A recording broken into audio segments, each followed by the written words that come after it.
Bonjour, je m'appelle Sophie Sklarek, je dirige la société Elevaction. Elevaction, c'est un organisme de formation en formation réglementaire. Et on fait aussi du conseil auprès des entreprises dans tout ce qui est dans le domaine du HSE. Et donc ça fait 20 ans que je suis dans l'entreprise. Il y a 7 ans, les anciens dirigeants ont décidé de partir à la retraite. C'était des jeunes retraités. Et donc, il y avait toujours eu dans l'idée de faire une passation auprès des salariés de l'entreprise.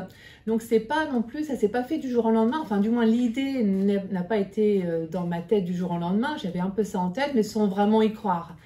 Et finalement, je n'y croyais pas, je laissais un peu ma petite vie très bien dans l'entreprise jusqu'au jour où ça s'est fait. Et là, j'ai l'impression que tout s'est un peu emballé et il a fallu effectivement dire oui ou non sur le rachat de l'entreprise. Je me suis associée avec un autre salarié de l'entreprise qui n'avait pas du tout les mêmes compétences que moi, qui est formateur et conseil.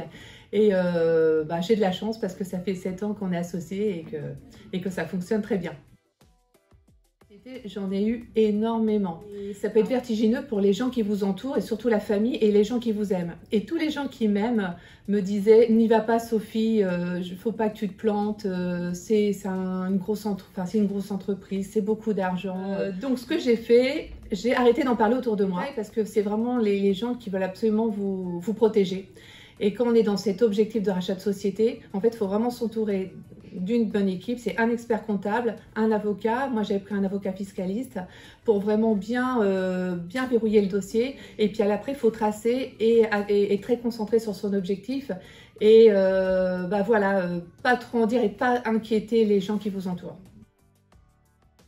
J'ai bénéficié du réseau de l'association Initiative Le Havre Estuaire, qui m'a prêté de l'argent à taux zéro. Et aussi, grâce à cette association, je les remercie vraiment énormément beaucoup, ils m'ont mis en contact avec Total Développement, qui m'a aussi prêté de l'argent à taux zéro.